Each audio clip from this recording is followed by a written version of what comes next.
पटना के चर्चित शिक्षक और देश भर में प्रतियोगी परीक्षाओं की तैयारी कराने वाले लोकप्रिय एजुकेटर खान सर इन दिनों एक बड़े कानूनी विवाद के केंद्र में हैं। पटना स्थित खान ग्लोबल स्टडीज इंस्टीट्यूट के बाहर हुई कथित फायरिंग और हिंसा की घटना के बाद उनके खिलाफ मामला दर्ज किया गया है। इस केस ने न केवल बिहार के शिक्षा जगत में हलचल पैदा की है, बल्कि लाखों छात्रों के बीच भी चर्चा का विषय बना हुआ है। पुलिस द्वारा दर्ज मामले में भारतीय न्याय संहिता यानी कि बीएनएस और आर्म्स एक्ट के कई गंभीर धाराएं लगाई गई हैं। इन धाराओं की प्रकृति को देखते हुए माना जा रहा है कि आने वाले दिनों में ये मामला और अधिक कानूनी और राजनीतिक चर्चा का विषय बन सकता है। फिलहाल पुलिस जांच जारी है और प्रशासन पूरे घटनाक्रम पर करीब से नजर बनाए हुए है। तो ऐसे में सवाल है, क्या सरेंडर कर सकते हैं खान सर?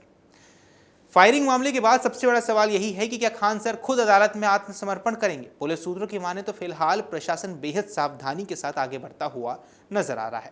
मामले की संवेदनशीलता को देखते हुए कोई भी जल्दबाजी वाला कदम उठाने से बचा जा रहा है। अब सूत्र बताते हैं कि पुलिस की प्राथमिकता कानून व्यवस्था बनाए रखना है, क्योंकि खान सर की बड़ी छात्र समर्थक छवि है और उनके लाखों फॉलोअर्स हैं, इसलिए किसी भी कार्रवाई का व्यापक प्रभाव पड़ सकता है। यही वजह है कि पुलिस फिलहाल स्थिति का आकलन कर रही है और कानूनी प्रक्रिया के तहत आगे बढ़ना भी चाहती है। इस बीच पटना के कानूनी और राजनीतिक गलियारों में चर्चा है कि Khan sir Patna civil court में सरेंडर कर सकते हैं। हालांकि इस संबंध में उनकी ओर से कोई आधिकारिक बयान सामने नहीं आया है। अब यदि वे आत्मसमर्पण करते हैं तो उसके बाद अदालत में जमानत और अन्य कानूनी प्रक्रिया पर सुनवाई हो सकती है। सवाल नंबर दूसरा कि कानूनी टीम की रणनीति क्या है, क्योंकि दूसरी तरफ खान सर की कानूनी टीम पूरी सक्रियता के साथ मामले की तैयारी में जुटी हुई है। वकीलों का मानना है कि अदालत में तथ्यों और परिस्थितियों के आधार पर उनका पक्ष मजबूती से रखा जाएगा। कानूनी विशेषज्ञों की माने तो ऐसे मामलों में आरोपी पक्ष आमतौर पर अग्रिम जमानत यानी एंटीसिपेटरी बेल की मांग करता है, ताकि गिरफ्तारी की स्थिति में तत्काल राहत मिल सके। हालांकि अंतिम फैसला अदालत को उपलब्ध साक्ष्यों, पुलिस रिपोर्ट और मामले की गंभीरता को देखते हुए करना होगा। मामले में एक अन्य आरोपी रोशन आनंद को पुलिस पहले ही गिरफ्तार कर जेल भेज चुकी है। इस कारण जांच एजेंसियां पूरे घटनाक्रम की कड़ियों को जोड़ने में लगी है। पुलिस ये पता लगाने का प्रयास कर रही है कि घटना के पीछे किन लोगों की भूमिका थी और किस स्तर पर जिम्मेदारी तय की जानी चाहिए। खान सर के खिलाफ दर्ज मामलों में सबसे अधिक चर्चा भारतीय न्याय संहिता यानी बीएनएस की धारा 109 को लेकर हो रही है। ये धारा हत्या के प्रयास जैसे गंभीर अपराधों से जुड़ी मानी जाती है। अब कानूनी जानकारों की माने यदि किसी व्यक्ति पर आरोप साबित हो जाए कि उसने किसी अन्य व्यक्ति की जान लेने की प्रयास किया है, तो इस धारा के तहत कठोर सजा का प्रावधान हो सकता है। ऐसे मामले में अदालत घटना की परिस्थितियों, उपलब्ध साक्ष्यों, प्रत्यक्षदर्शियों के बयान और जांच रिपोर्ट के आधार पर निर्णय लेती है। हालांकि ये ध्यान रखना भी जरूरी है कि किसी धारा का लगाया जाना और आरोप सिद्ध होना दो अलग अलग बातें हैं। किसी भी आरोपी को अदालत द्वारा दोषी ठहराए जाने तक कानून की नजर में वो निर्दोष ही माना जाता है। अब फायरिंग की घटना के कारण पुलिस ने आर्म्स एक्ट की कई धाराएं भी इसमें जोड़ दी हैं। इनमें धारा 25 का 9वां भाग, धारा 27 और धारा 35 प्रमुख रूप से शामिल है। आर्म्स एक्ट की धारा 25 आमतौर पर हथियारों के अवैध उपयोग, प्रदर्शन या उनसे जुड़े नियमों के उल्लंघन से संबंधित मानी जाती है। अब यदि जांच में यह साबित हुआ कि हथियारों का इस्तेमाल कानून के दायरे से बाहर हुआ है, तो आरोपी के खिलाफ कठोर कार्रवाई की जा सकती है। वहीं धारा 27 उन मामलों में लागू होती है जहां हथियार का उपयोग किसी अपराध को अंजाम देने या किसी व्यक्ति को नुकसान पहुंचाने के लिए किया गया है। यह धारा अपेक्षाकृत अधिक गंभीर मानी जाती है और दोष सिद्ध होने पर सख्त सजा का प्रावधान भी रखती है। अब कानूनी विशेषज्ञ मानते हैं कि आर्म्स एक्ट की धाराओं का जोड़ना किसी भी मामले को गंभीर बना देता है, क्योंकि इसमें सार्वजनिक सुरक्षा, कानून व्यवस्था का पहलू भी शामिल हो जाता है।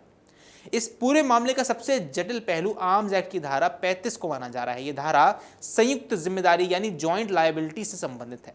अब सरल शब्दों में समझें तो यदि किसी परिसर, संस्थान या स्थान पर कोई आपराधिक घटना होती है और जांच में यह पाया जाता है कि वहां के जिम्मेदार व्यक्ति ने पर्याप्त निगरानी या नियंत्रण नहीं रखा, तो उस व्यक्ति की जिम्मेदारी भी तय की जा सकती है। इसी आधार पर जांच एजेंसियां कोचिंग संस्थान के संचालन और प्रशासनिक जिम्मेदारियों की भी जांच कर रही है। पुलिस ये पता लगाने की कोशिश कर रही है कि घटना के समय सुरक्षा व्यवस्था कैसी थी, हथियार वहां तक कैसे पहुंचे और संस्थान प्रबंधन की भूमिका क्या रही है।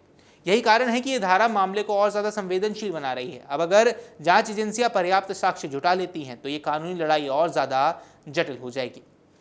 मामले में लगी कुछ धाराओं को गैर जमानती श्रेणी का माना जा रहा है। इसका अर्थ यह है यदि गिरफ्तारी हुई तो आरोपी को सीधे पुलिस स्तर पर राहत मिलना आसान नहीं होगा। ऐसी स्थिति में आरोपी को अदालत का दरवाजा खटखटाना पड़ता है और न्यायालय उपलब्ध तथ्यों के आधार पर जमानत देने या न देने का फैसला करता है। अब कानूनी विशेषज्ञ यहाँ कहते हैं कि गोलीबारी जैसे मामलों में अदालतें सामान्यतः मामले की गंभीरता, सार्वजनिक प्रभाव और जांच की स्थिति को ध्यान में रखकर निर्णय लेते हैं, इसलिए जमानत की प्रक्रिया भी आसान नहीं रहती है। खान सर देश के सबसे लोकप्रिय शिक्षकों में गिने जाते हैं। उनके ऑनलाइन और ऑफलाइन प्लेटफॉर्म से लाखों छात्र जुड़े हुए हैं। यही कारण है कि उनके खिलाफ दर्ज इस मामले ने छात्रों के बीच भी चिंता बढ़ाई है।